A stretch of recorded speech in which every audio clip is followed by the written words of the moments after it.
Hey, it's Kim Commando Today, your daily podcast to keep you up to date with all things digital and beyond. And I'd love to have you be a part of our podcast. You can make an appointment to speak with me.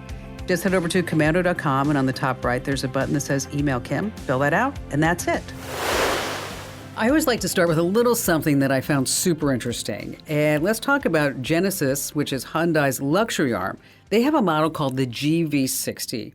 It's an EV priced around $60,000. Now, the reason why I'm telling you about it is because I think this is so great. It's the first EV to use facial recognition. Yep, no keys, folks, and nothing on your phone. You just touch the door handle and place your face near the camera, and then the car unlocks, and then you can start it. But, it makes you wonder. I mean, what happens if you get a facelift and you can't just keep smiling about it? I know, that one was funny. I heard you laugh. And on that happy note, welcome, ladies and gentlemen, boys and girls of all ages, to this. It's America's largest show about all things digital, your most trusted source. It's called The Kim Commando Show because, after all, it's quite the quinky dinky. I just happen to be, Kim Commando. And you can find our award-winning show on over 420 top stations across the United States. And you can find us as a commercial-free podcast and also as a webcast over at commando.com. You get a free 30-day trial, and after that, it's just a few bucks a month. Again, that address is commando.com, of course, the official homepage of the show. And a special shout-out goes to our listeners on the American Forces Network Radio, serving more than 375,000 American servicemen and women in the Army, the Navy, the Air Force, the Marine Corps, the Coast Guard, and the Space Force in 175 different countries. And I know there's something that I can help you with, and I'm right here for you, and I'm your friend. And that's why our T-Mobile Unlimited listener line is now open at 1-888-825-5254. Once again, is the way to join us. And if you're just too dang shy to come on a big-time show and podcast, hey, I get that. Just head over to the website, and then the upper right-hand corner, there's a link that says Email Kim. All right, every single day I check out all these different websites. I've added it all up. It's at least 30 different websites because I want to make sure that we are both up to date on everything that we need to know that's happening in the tech world. And this is part of the show where I like to pass along 5 really important things. And coming in at number 1, drum roll please, the big Google announcements. Every year in May, Google rolls out the red carpet and they say, here's what we're going to be changing in hardware and software. And the big focus that took place this past week was AI. And I can't believe I'm going to say this, but Google's trying to keep up with Bing. Okay, that's a phrase that I never, ever, ever thought I would say. So Google's revamping their search site. It's going to put AI in search just like Bing's working. But instead of links, the AI is going to spew out a text-based answer. So you're not going to have links to websites anymore like ChatGPT. So what does this mean to you if you have a website? Really big stuff. Really, really big stuff. I actually told you that this was going to be happening in January. So you should have been listening to me then. But here we are in May, and now Google says they're going to be doing it. The traffic to your website is going to go down, down, down because people aren't going to be searching for things in Google, and then Google's not going to be sending those people to your website. So what about other things? Well, Google Bard, that's their AI. They're going to be putting it inside of all the workplace apps, like Docs, Sheets, Slides. It's called Duet AI, and it's going to answer questions, summarize stories, read your work in each app. This is a big threat to Microsoft. Another announcement, Android 14. You can get the beta right now. So what's in it? You can customize your home screen. You get cinematic wallpapers, clock faces, kind of cool. And finally, the big kahuna was the Pixel Fold. This is Google's phone, and it folds, and that's exactly what it does. It's good for people if you want some more room in your pockets, but it's going to cost you $1,800. Not for a laptop. I'm saying for a phone that folds. $1,800. Coming in at number 2 of our 5 things is what's cheaper, an Uber or a Lyft? So which company wins the price battle across the United States? A new study from consumer finance company CashNet USA, they analyzed Lyft and Uber prices against each other with fair prices in every major U.S. city. And what they found is that Uber is cheaper. That's right. Uber rides were a whopping $4.71 cheaper in Wisconsin, $4.22 in Minnesota, $4 in Pennsylvania, Places where Lyft was the best. This is interesting. New York State. That's right. Lyft rides were cheaper there, costing $3 less on average than New York Uber rides. So even with the gap, you just overall, Uber is going to be always cheaper. Now, the place with the biggest discrepancy, the Big Easy, New Orleans. Lyft is over $12 more expensive in New Orleans than Uber. So if you're in New Orleans, that's when you want to take a Lyft. Everywhere else, you want to, well, except for the state of New York, is that you're going to want to be using Uber. And just imagine, we talked about Google. Now we're talking about Uber. Imagine if Google purchased Uber, then it would be called Goober. All right, maybe not. Number 3, Amazon's TikTok inspiration. So Gen Zers, okay, study done by HubSpot says that 33% of Gen Zers have made a purchase based on what an influencer told them in the last 3 months. That's huge. So Amazon's saying, come on over here, little boys and girls. And so if you open up your Amazon app on your phone, there's going to be a light bulb at the bottom of the screen. And like magic, what pops up is a TikTok-like feed. You see videos and pictures from Amazon influencers and Amazon reviews. That's going to be important. I'm going to tell you why. Because if you've ever left a video or photo review on Amazon, it can be used in what Amazon's calling their Inspire feed. So if you don't want that, wherever you left your Amazon reviews, make sure that you just take it down. So if you see something you like, you just click on it and bam, it's right in your cart. That's it. Crazy, isn't it? Coming in at number 4, the TurboTax man cheateth. What? If you make less than $73,000 a year, you can file your taxes for free on any site, including TurboTax. But here's the kicker. TurboTax has been playing some tricky games with their tax services. And according to some extensive reporting from ProPublica, TurboTax has been using deceptive design and misleading advertising to trick lower-income Americans into paying to file their taxes, even though they could do it for free. Well, TurboTax got caught. All 50 states and the District of Columbia announced a $141 million settlement with Intuit. Of course, that's the maker of TurboTax. Now, you're eligible if you tried to use TurboTax Free Edition for tax years 2016 through 2018. TurboTax has to pay back the 4.4 million people who were tricked. Now, if that is you, what you want to do is go to this website. We have it also on commando.com. It's agturbotaxsettlement.com. That's agturbotaxsettlement.com. Again, if you missed that, we have it posted over on the website. And this, coming in at number 5, where the jobs and money are. So let's say you're a pocket protector geek or you know someone who is. These are the best and the worst states to score a well-paying IT or cybersecurity job. We're going to start with cybersecurity. So where should you go if you want to make the most money? San Jose, San Francisco, New York, and Seattle, and Austin, Texas. Okay. So again, San Jose, San Francisco, New York, Seattle, and Austin. Okay. All the other major cities in Texas, this is interesting to me, are among the worst paying for most cybersecurity and IT jobs, except for Austin. Wow. What about IT support? You want to go to Washington, D.C., New York, again, San Francisco, Los Angeles. Okay.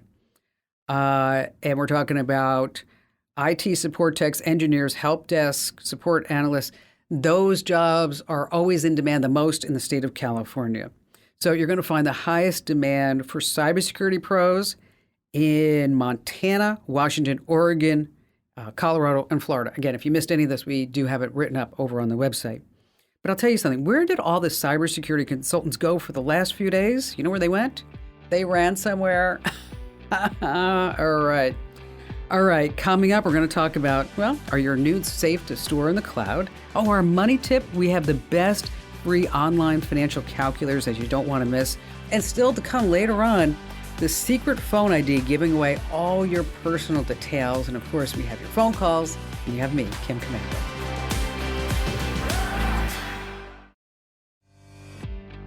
Hey, our T-Mobile Unlimited listener line is now open at 1-888-825-5254 is the way to join us.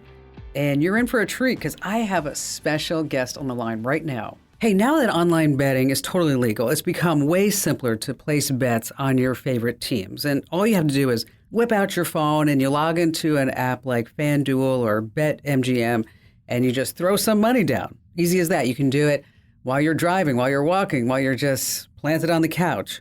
But with how easy it is to gamble online, what are the average overall returns on online sports bets? Well, that's the question investment journalist Randall Smith sought to answer in a recent article that I read over at the Wall Street Journal. And when I read this article, I was like, oh my gosh, I totally need to have a chance to talk to Randall all about this. Because his results, online bettors are losing out. So, Randall, thanks for joining us. Sure, Kim. Nice to see you. My first question for you, Randall, is how did you go about coming up with an idea for this story? Well, I watched the Super Bowl and the football playoffs, and everything you saw was an ad for sports betting. And, they have all these celebrities, Gronkowski and Jamie Foxx and et cetera. And so I was like, I'm a stock and bond reporter. I write about mutual funds. And I was like, gee, I wonder how the bettors do. And, the mutual funds, they have to disclose the results, but they don't disclose them in the sports betting. So I was like, gee, I wonder what you can find out. So that was sort of my starting point. And I am a financial reporter. So it turns out, even though they don't disclose them to the bettors, they disclose the odds and the hold rates to the investors because they want their stock to go up. And they have to disclose it to the regulators. And so how are everyday folks losing out when they start placing these bets on, say, FanDuel or BetMGM or DraftKings or any of the other ones? Well, what the disclosures say is that for a regular single game bet, the house will keep about 5%, and they may pay out zero, and they may pay out all the bets for one game and only 90% of the bets for another game. And so the overall return rate to the house, the house keeps 5% of all the money bet, and that means if you're a bettor, you're gonna lose overall on average. You'll lose 5% per bet.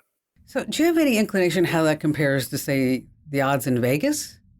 The odds in Vegas are a little bit. This is in my story. There's a fellow named Anthony Curtis, and he gave me some estimates of the odds at casinos in Vegas and racetracks, and they're actually a bit worse. So, but the sports bet odds are sort of creeping in that direction. There's been a lot of promotion and free bets, and now they're trying to collect on some of that and make more money. You mentioned parlay betting. That was a big focus in your story. Can you explain that to everyone who's listening and watching right now? Sure. The standard bet is, who's going to win or who's going to lose. And a parlay might be on several different games, or it might be on several elements of a game. And one of the examples I gave in the story was there was a parlay bet on FanDuel, on the FanDuel homepage before the Super Bowl, which had four elements. Who's going to win? Is Travis Kelce going to catch a touchdown? Is Isaiah Pacheco going to run for 45 yards? And how many yards is Patrick Mahomes going to pass for? And the odds on the bet were 8-1, but the bet did not pay off. So anybody who tried it lost. But a parlay is a multi-leg bet, and the house will keep a lot bigger percentage on a parlay. Were you able to get into any of the operations behind these online betting apps and how they promote things within the apps to show people the bets that they want them to make? They will. Well, the FanDuel website has a parlay on it every day, a different parlay. And there was a guy in Chicago who tried it out for 50 straight days. He bet $1 on each parlay, and what a surprise! He only won one out of the 50. So he spent $50 and he won 12. So he basically lost more than 75% of his money. They also will offer them free. They'll give you a free X amount of dollars and you can bet on a parlay. But it's sort of to get you into the mindset of, hey, well, look, I can win 8-1, so I'm going to try this. I'm going to take a flyer. And how much are these online betting firms making? Well, they're not. That is the big push on this on these parlays, is they're still unprofitable because they had all these costs to get all the state legislators to approve online sports betting, and then to take all these ads on TV with all these celebrities, Rob Gronkowski and the Kick of Destiny. And they also, offered a lot of free bets and promo deals. So they have not been profitable yet, but they're trying to be profitable. And that's sort of one of the big pushes behind the shift to parlays. And so the hold rates, like, for example, FanDuel reports that it's all these various state regulators, they're number one in the market share. Their hold rate has gone from 6.5 to 9.9 in the past 4 years. Randall, thank you so much for joining us and explaining it all. You're welcome, Kim. Glad to. All right, so the bottom line is this. If you're using betting apps like FanDuel, BetMGM, DraftKings, or any of the others, just remember not to get pulled by all these promotions. They're going to draw you into placing those bets that are more risky and it's more money. And okay, you may get more money if you win, but okay, the likelihood of you winning is really, really slim. Isn't that something? Hey, I just want to remind you that if you're not getting our newsletters, you are totally missing out. Head over to getkim.com. You're going to love them. Over 400,000 folks do. That address, getkim.com. Once again, getkim.com.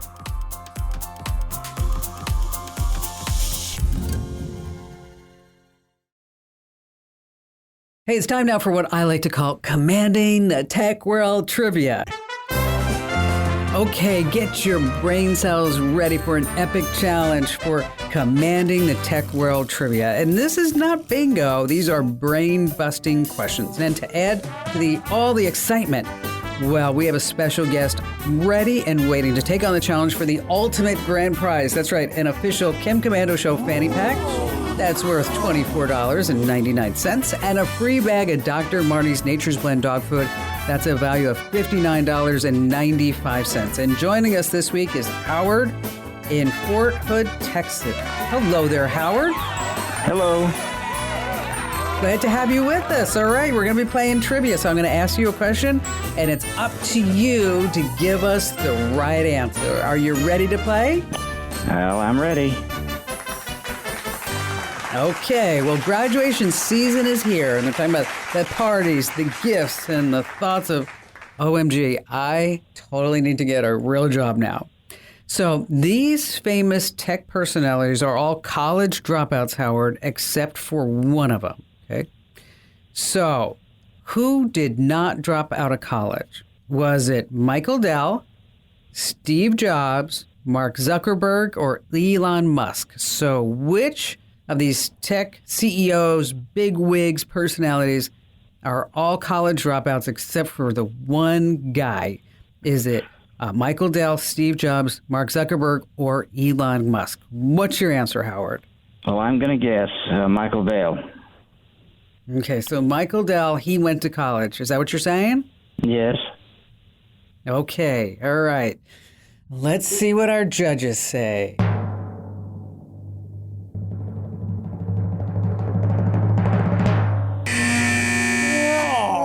Oh, Howard. Michael Dell, founder of Dell, of course, he dropped out of the University of Texas at Austin when he was 19. Steve Jobs, of course, founder of Apple, he dropped out of Reed College. He was also 19 years old when he did that. So that leaves us Mark Zuckerberg or Elon Musk. So what do you think, Howard? Which one is it? Oh, I'll just take a swing at Michael Zuckerberg. Mark Zuckerberg, he also dropped out. He dropped out of Harvard at 20 years old. Okay. So.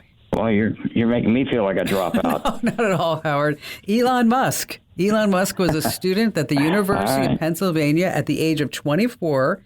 He got a Bachelor of Science in Physics and then a Bachelor of Science in Economics from the Wharton School of Business. And then I looked this up online because I was thinking, I wonder if he was really like a good student. I wonder if he was like that nerd, that geek of the week that just sat in the library and just studied all the time.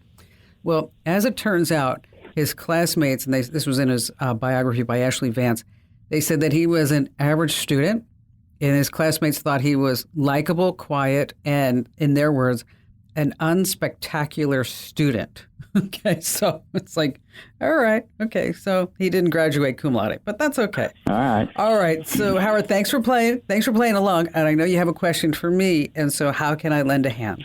Well, I'm grateful you're going to try to help me with this. My wife and I do a lot of motorhome travel, and our next trip is into the eastern province of Canada.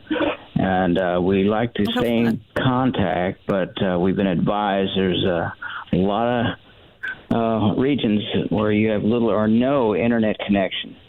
So we talked about Starlink. Yes, thank you. And but it's going to take several weeks to get here. We won't have time to test it, etc. So I checked on the Mama Roku portable wireless router. Now I have one. I've got it connected. Sure. It works here, but I can't find any customer-related comments about it. All I read is the manufacturer and distributors, which is makes me circumspect. Well, it's you've got two different technologies here. Okay, so the Royco, that's using a 4G LTE connection. That's a cellular connection. Okay, so it's going to pick up the signal from the cell towers and convert it to Wi-Fi that you can then again use on multiple devices while you're RVing around Canada. Okay, but like any traditional Wi-Fi cell signal, you know this, right, Howard? Is that right? You don't always have all your bars in all places, and it seems like when you really want it, you're like, oh my gosh, I have one bar. That's all I have. Right. Okay. And so, is it good in a pinch? Yeah. But I can tell you Starlink, if you go to starlink.com/Rome, is that I have Starlink as a backup internet provider for one of my houses. Okay. Oh, works okay. Flawlessly. Okay. Works so good, Howard, that I have a boat and I also put it in the boat. And so that this way, when we're out on the ocean and we're going all around the Pacific, is that we can still get Starlink. And it's, it's unlimited high speed, low latency, and you can use it as needed. It's not cheap. The hardware is $600, and it's about $150 a month for the RV. But I will tell you that you're not going to have this issue of, oh my gosh, there's a mountain in the way. Okay. And you're like, okay, you can download all your maps and put it offline. And, we know all that. And that's great. And with the new iPhone 14, of course, if you get into trouble, you have SOS, you got satellite messaging. Okay. But if you're looking for a standard, a reliable internet connection in this RV that no matter, so as long as you have a view of the sky, which hopefully, Howard, you always will, right? 100%. Yeah. Okay. That you'll be able to get out on the internet. Now, as far as, the delay and the time, and yes, because it is very popular, it's growing like crazy, is that there is a time frame. I had to wait, I want to say 10 to 12 days before I was able to get it. But maybe there's a way that, they can have it delivered to maybe a P.O. box or maybe, to another facility wherever you're going. Maybe you can pick it up at a local distributor, whoever it may be. But I will tell you that if given the choice between a crappy 4G LTE connection and a reliable satellite connection, I'm going to go with the satellite connection every day of the week. And Howard, thank you for your call and safe travels. Just one thing about that Starlink Roam plan is that it does have a 2-month restriction. So if you're going to be in Canada for 2 months, what's going to happen with Starlink is they're going to change your address to Canada for tax purposes. All right. I don't give investment advice ever here on the show. But what we did is we put together a whole list of the best financial calculators on the web to help you get your debt under control, plan for retirement, see what your net worth is, and a whole bunch more. So like, for example, NerdWallet, they have this great financial calculator, super easy to use, to help you pay off your debt. Now, if you want to plan for retirement, that's when we're going to send you over to AARP because they have that covered.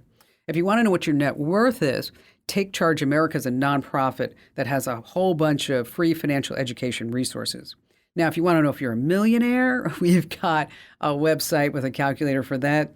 And then also for mutual funds, You want to make sure that these fees are not eating away at your returns. So for links to all of these financial calculators, just head to one spot. That's Komando.com. And when you're there, hit the link that says Kim Show.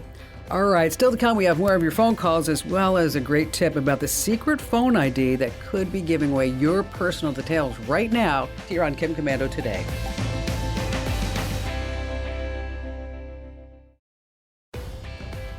All right, back to the phones we go with Craig in Lebanon, Tennessee. Well, had a little incident at Mass a few weeks ago. My daughter had her backpack stolen out of the back of my truck. I got about other 12 people in the parking lot while we were all in church. And That's awful. I know. That's just awful. Yeah, they stole a phone from a blind man, so you can tell there's some karma coming around at some point.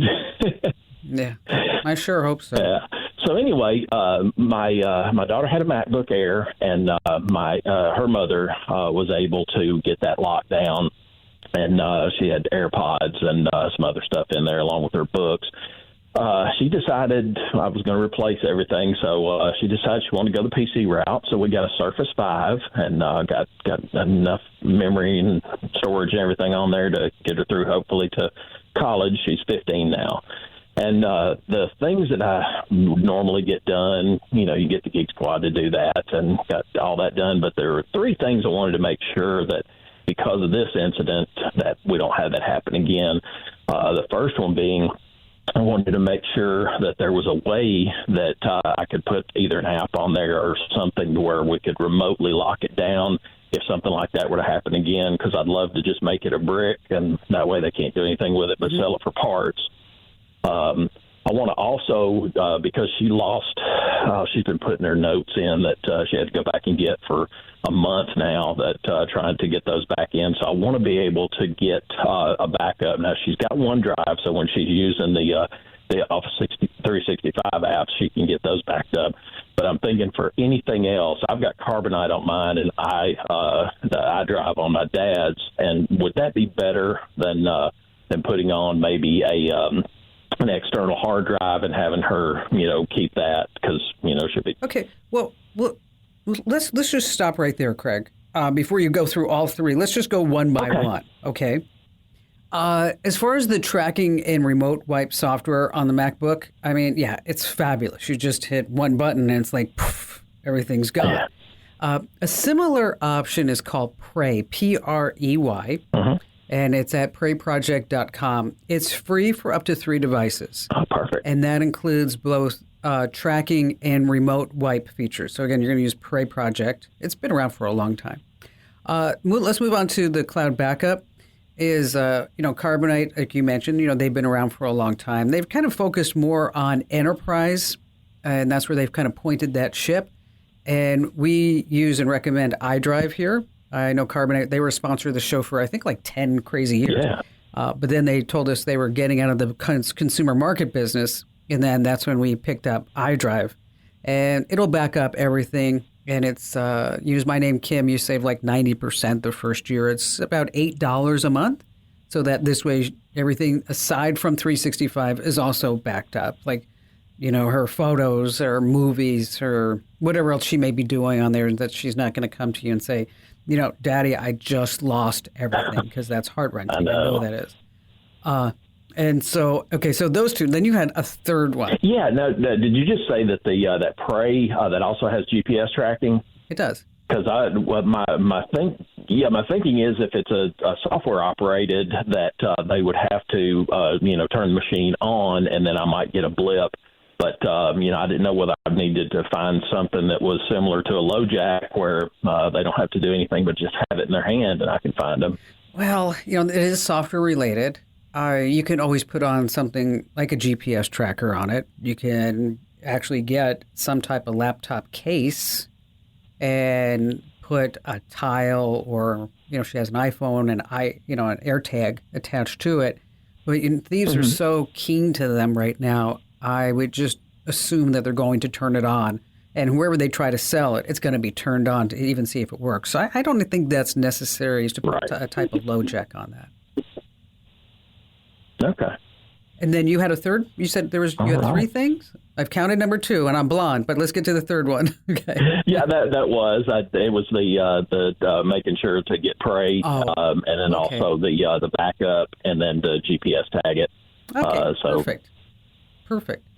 Well, one thing that you might want to check, and with the Apple serial numbers and stuff, I'm sure you filed a police report, and yes, there are some cases where these things do come back at some point, but it's just horrible. You're in church and you don't want to take everything in with you. I mean, I do that myself when I go to Mass. I leave my phone in my car because maybe I shouldn't say that. No, I go to Mass and I take my phone with me into church.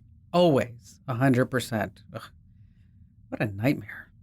Greg, thank you for your call. Hey, speaking of church, this actually happened to me at church last Sunday. Okay, a nice woman, she came to my pew and she said, "Excuse me, is this seat saved?" And I looked at her and I said, "No, but I've been praying for it." And she looked at me like, "I don't get that." I'm like, "It was a joke. Ha, ha, ha, ha." Okay, all right, whatever.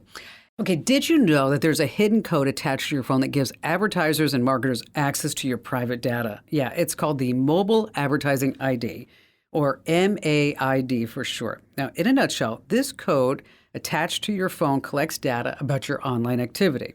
Now, your MAID is supposed to be anonymous and should not be connected to your name or any type of sensitive information. But as it turns out, that's not the case. Yeah, shocker, right? There are reports of slimy data brokers who boast of collecting this MAID data and then connect them to your personal information. So what's there?